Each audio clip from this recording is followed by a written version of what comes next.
नमस्कार दोस्तों, मेरा नाम है ब्रजेश यादव। फिर हाजिर हूँ क्राइम स्टोरी श्रृंखला के एक नए एपिसोड में। आज कहानी एक ऐसे सीरियल किलर की करूंगा जिसे पुलिस उसे खोजते खोजते उसको 15 महीने लग गए। लगातार एक के बाद एक मर्डर करता जा रहा था, लेकिन पुलिस के हाथ वो नहीं लग रहा था। पुलिस अपनी पूरी कोशिश कर चुकी, पुलिस अपनी पूरी ताकत लगा चुकी। 1,500 सीसीटीवी खंगाल लिए, 1.5 लाख नंबरों का डाटा निकाल लिया, सैकड़ों पुलिस कर्मी लगे रहे, 20-20 टीमें 25 किलोमीटर के दायरे में पेट्रोलिंग चलती रही, लेकिन इस सीरियल किलर को पुलिस आखिरकार नहीं पकड़ पाई। लेकिन मुखबिरों की सूचना पर एक स्केच तैयार किया गया और उस स्केच को इस तरह उस आर्टिस्ट ने बनाया कि देखने वाले भी दंग रह गए जब कातिल पकड़ाया। आइए इस खौफनाक कहानी को विस्तार से आप लोगों को बताता हूं, जिससे आप लोगों को पुलिस इन्वेस्टिगेशन पर एक उम्मीद होगी कि पुलिस किस हद तक जाकर कातिल को गिरफ्तार करती है और कैसे करती है। कहानी की शुरुआत होती है उत्तर प्रदेश के बरेली में। उत्तर प्रदेश के बरेली जिले में एक 3 क्षेत्र हैं। उन 3 क्षेत्रों का नाम है बरेली, शाही, शशिगढ़। इनमें सब कुछ सामान्य चल रहा था। सबकी जीवन नैया जो थी वो सामान्य थी। लोग, महिलाएं, बच्चे साइकिल से स्कूल जाते सुबह सुबह। खेतों के बीच जो पगडंडियां है, जो खड़ंजे हैं, महिलाएं उसके जरिए खेतों में जाती, काम करती। बुजुर्ग अपने कामों पर साइकिल या अपने गाय या बैल को लेकर घूम रहे थे। ट्रैक्टरों से खेतों में जुताई या खेती चल रही थी। सब कुछ सामान्य चल रहा था। तभी अचानक जुलाई 2023 को एक महिला की लाश मिलती है, वो भी खेत में। तो तुरंत नजदीकी पुलिस स्टेशन को इन्फॉर्म किया जाता है और पूरे गांव में हड़कंप मच जाता है। अब पुलिस इस केस में बॉडी को ऑटोप्सी के लिए भेज देती है, यानी पोस्टमार्टम के लिए। उसके बाद पुलिस की टीम मर्डर का मामला दर्ज करती है। साल 2023 में जो धाराएं लगती थी, 302 आईपीसी की धाराएं, उसके तहत मामला दर्ज हुआ और पुलिस ने एक मर्डर केस समझकर इस केस में जांच अपनी चालू रखी। लेकिन आरोपी कई महीनों बाद भी गिरफ्तार नहीं हुआ। ये फिर पुलिस को एक और महिला की हत्या हुई। एक और महिला की खेत एक और क्षेत्र में, शाही क्षेत्र में मिली। वहां पर जो महिला की बॉडी मिली तो पुलिस ने चेक किया कि ये महिला का जो जिसे मारा गया है, वो जो उसकी साड़ी है, वहां पर उसके साड़ी और उसके पल्लू से गला घोटा गया है और उसके बाद गांठ बांध दी गई है एक तरफ। फिर इसकी मौत हो गई है, यानी गला घोट कर उसके साड़ी या पल्लू से मारा गया है। पुलिस को ये समझ में आ गया। अब पुलिस ने ये भी ध्यान दिया कि ये इतना शातिर है कि साड़ी के पल्लू से या दुपट्टे से या इस तरह महिलाओं को मार रहा है। पुलिस ने फिर एक मर्डर का मामला दर्ज किया 302 के तहत। फिर जांच में जुट गई। अलग अलग क्षेत्र में हो रहा था। पुलिस एक केस को दूसरे केस से समझ नहीं पा रही थी। अभी हुआ था बरेली में, तो अभी हुआ शाही में। फिर 1-2 हफ्ते बाद फिर एक मर्डर हुआ। एक मर्डर फिर हुआ। फिर उस महिला की खेत भी लाश में, यानी खेत में लाश मिली। पुलिस फिर दंग रह गई। पुलिस देख रही है कि फिर साड़ी से, फिर दुपट्टे से, फिर गला घोटा गया है और एक बांध दिया गया है। और खेतों में जहां घास है, गन्ने की खेत है, वहीं पर महिलाओं की लाश मिलती है। अब पुलिस को समझ नहीं आ रहा था कि क्या हो रहा है। ऐसे ही करके एक के बाद कम से कम 6 से 7-8 लाश मिल गई महिलाओं की, सिर्फ महिलाओं की। किसी और की लाश नहीं होती थी, सिर्फ महिलाओं की होती थी। अब पुलिस इस केस में, कई थानों की पुलिस इस केस से हैरान थी। अब पुलिस की टीम क्या की, जो अधिकारी हैं, बड़े अधिकारी, उन्होंने चर्चा की आसपास के पुलिस स्टेशनों में कि इस तरह का जो हत्याएं का जो पैटर्न है वो एक है। यानी जिस तरह की हत्याएं हो रही है, सभी को हत्याएं करने का जो पैटर्न है, तरीका है, वो एक है कि साड़ी के पल्लू से मर्डर करता और छोड़ देता खेतों के बीच में सुनसान जगहों पर। अब पुलिस ने मान लिया, यानी पुलिस ये समझ चुकी थी कि कातिल कोई एक है, जो जिसका मॉडस ऑपरेंडी है, जो करने का तरीका है, वो एक है। लगातार एक के बाद 7 से 8 मर्डर, वो भी महिलाओं का। अब पुलिस ने एक और बात गौर की कि महिलाओं की उम्र लगभग 35 से 45 उम्र के बीच की महिलाएं ही हैं।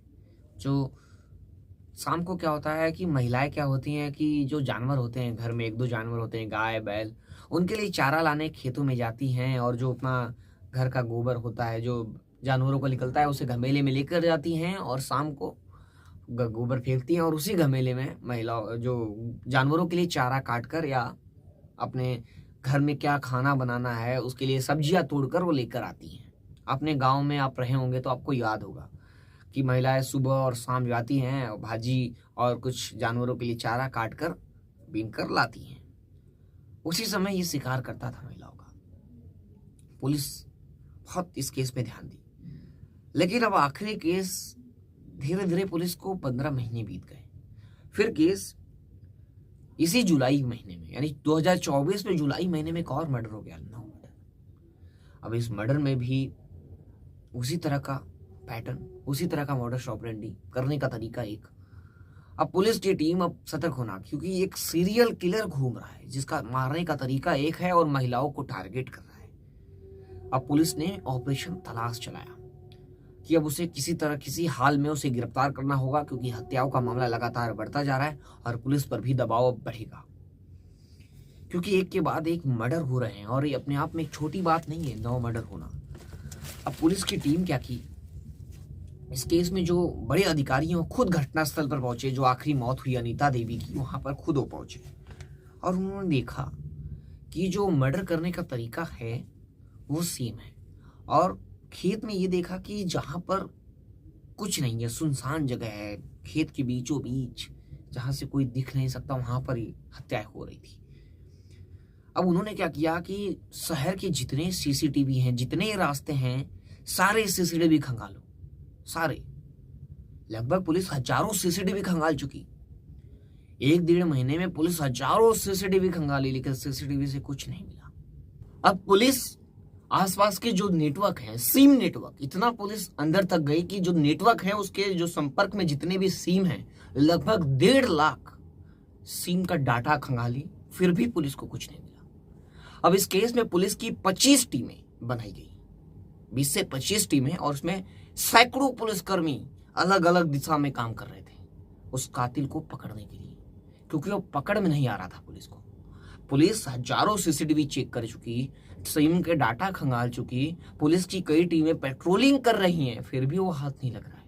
वो है कहाँ, रहता कहाँ है, पुलिस को ये भी नहीं पता चल रहा है। सीसीटीवी में दिख नहीं रहा है, कॉन्टेक्ट या जो सर्विलांस है उसके अंडर आ नहीं रहा है और मुखबिरों को दिख नहीं रहा है, तो कैसे पुलिस उसे पकड़ेगी।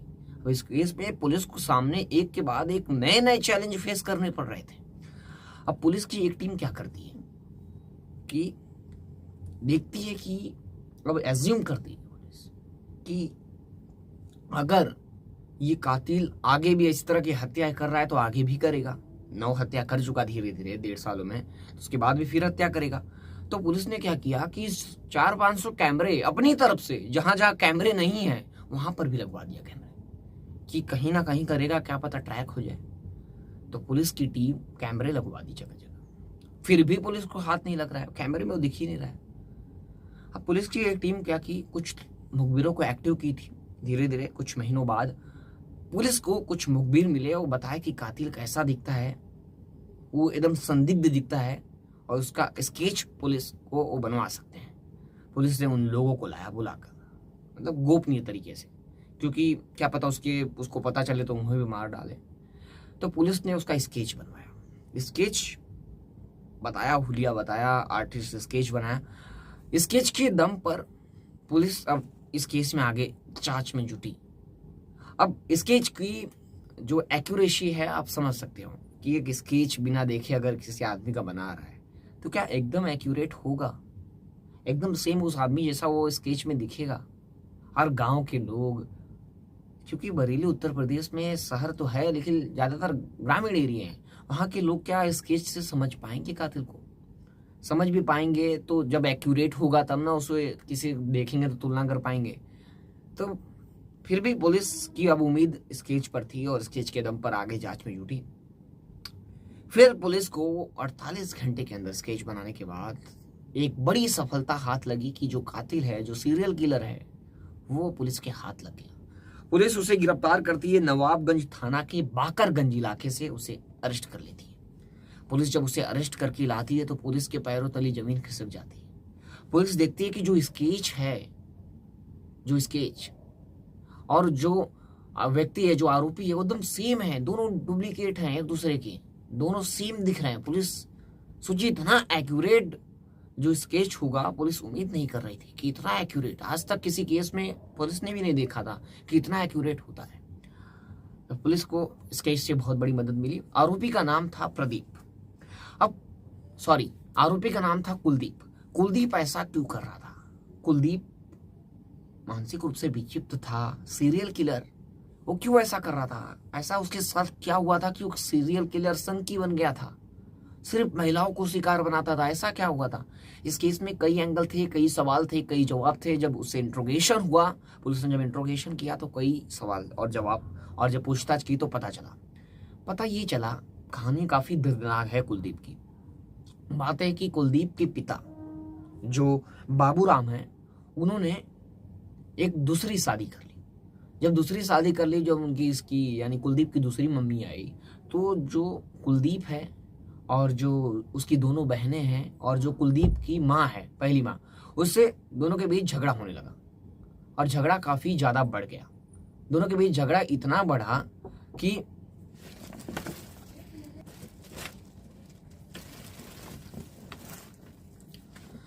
यानी कुलदीप और उसकी बहनों और उसकी माँ, जो उसके माँ है, उसके ऊपर दूसरी पत्नी के कहने पर उसके पिता बहुत सितम ढाते थे। इन लोगों से काफी मारपीट, गाली गलौज अपनी दूसरी पत्नी का सुनने के बाद करते थे। धीरे धीरे करके ये समय लंबा चला।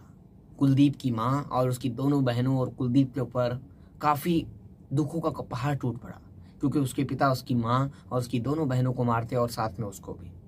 धीरे धीरे समय बीतता गया और कुलदीप की माँ और जो उसकी दोनों बहनों की मौत हो गई। दोनों बहनों की मौत हो गई, अब बचा कुलदीप। और 2014 में कुलदीप की शादी हो गई। कुलदीप की शादी होने के बाद कुलदीप की पत्नी जो थी, उससे भी झगड़ा होने लगा, क्योंकि सनक गया था। जो कुलदीप था वो थोड़ा अलग दिमाग का हो गया था, इतना वो दुख सहा था। अब इसी के चलते उसकी जो सनक बढ़ती गई और उसकी पत्नी ने उसे छोड़कर उससे दूसरा शादी कर ली। अब कुलदीप अकेला पड़ गया। वह नशा करने लगा, भांग, शराब आदि के नशे में लत, यानी नशेड़ी बन गया एकदम, और उस सुनसान जंगलों में जाकर वहां रहता और बैठता। और अचानक वो एक दिन एक महिला को देखा और महिला को शिकार बना दिया। महिला को गला घोट कर उसके पल्लू से मार दिया। यानी वो इतना सनक गया था पत्नी और उसकी दूसरी माँ की सितम से कि वो एक सीरियल किलर बन गया। वो महिलाओं को देखता और अटैक करता।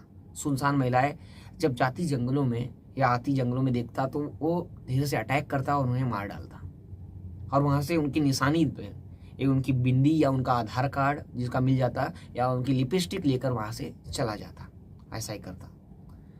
अब पुलिस के हाथ ये इसलिए नहीं लग रहा था क्योंकि ये क्या करता है कि अपने मामा के यहाँ जाता था, मामा के यहाँ या रिश्तेदारों के पास। वो क्या करता था कि खेतों के अंदर से जाता था, या जो पगडंडियां होती है, मेन रोड यूज नहीं करता था, और मोबाइल फोन वो चलाता नहीं था, मार्केट ज्यादा जाया नहीं करता था। अपने मामा के यहाँ रिश्तेदारों के पास जाता, वो खेतों से जाता या पगडंडियों या खड़ंजे से जाता, गांव में खड़ंजा होता है, उससे जाता। वहां सीसीटीवी या कुछ होता नहीं है ज्यादातर, तो वहां से जाता और चुपचाप आ जाता। तो पुलिस के ना सीसीटीवी में आता था ये, और ना पुलिस के जो सिम कार्ड है, जो सर्विलांस है, उसके अंडर में आता, और ना पुलिस जो पेट्रोलिंग करती थी उसे में नहीं दिखता था। इसलिए पुलिस इसे पकड़ नहीं पा रही थी। और इसने अभी तक 6 जो हत्याएं हुई है, 9 में से 6 हत्याओं को कबूल किया है कि उसने हत्या किया है। अब आगे पुलिस इस केस में अभी जांच कर रही है, इसे कोर्ट में पेश करेगी, उसके बाद इसकी कस्टडी होगी, उसके बाद आगे क्या सजा होती है देखने वाली होगी। लेकिन पुलिस ने किसी तरह 15 महीने में इसे गिरफ्तार कर लिया। पुलिस ने अपनी पूरी कोशिश की, लेकिन आखिरकार इस केस की मदद से इसे गिरफ्तार किया। इसलिए आप भी सावधान रहे, सतर्क रहे। फिर मिलूंगा एक नई कहानी और एक नए केस के साथ। तब तक के लिए जय हिंद।